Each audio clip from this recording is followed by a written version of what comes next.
Hello everyone, it's Scott. Thank you for watching Giblet Saves the Day, my very first children's book, translated into your language. If you can do me a favor, before we start, if you could subscribe to this button, that way I can put out more free books in the future and translate it to every single language on earth. That is the goal.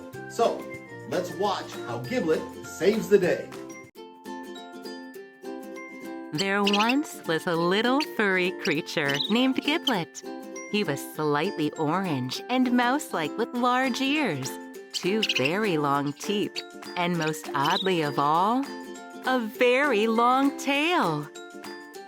With a tail as long as his, sometimes it's hard for Giblet to go places. When he goes to the grocery store, he can be picking up cheese on one side of the store, while his tail is still in the produce department on the other side. When he wants to keep his tail close to him, he wraps it up and puts it on top of his head. Because of his tail, sometimes Giblet can't keep up with his friends when they are playing tag. And for obvious reasons, Giblet is not the best at hide-and-go-seek.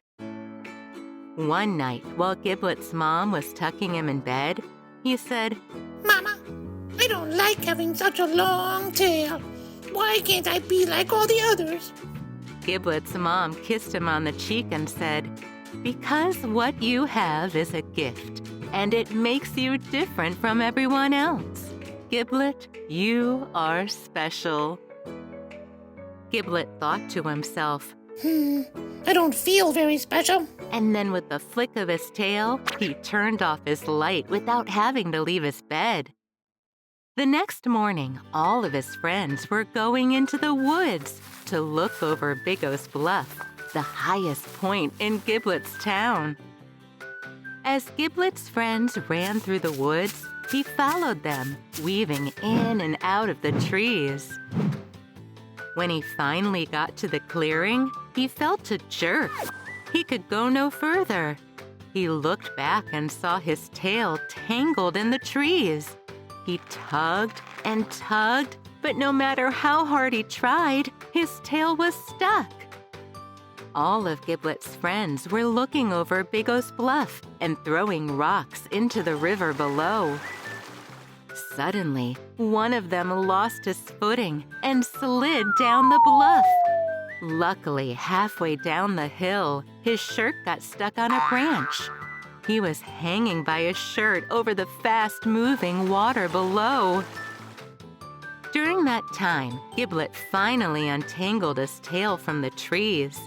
He wrapped his tail on top of his head and walked toward the bluff. Giblet saw all his friends standing at the ledge, and he asked them, Hey, what's going on? They exclaimed, "Harry lost his balance and slid down the hill and is now caught on a branch. We don't know how to get him up." Giblet thought to himself for a moment. Then he tilted his head down to think even harder. When his head moved down, his tail slid off his head and dangled right next to Harry. "Giblet, you are brilliant!" one of them screamed. "Your tail! What a great idea!" yelled another.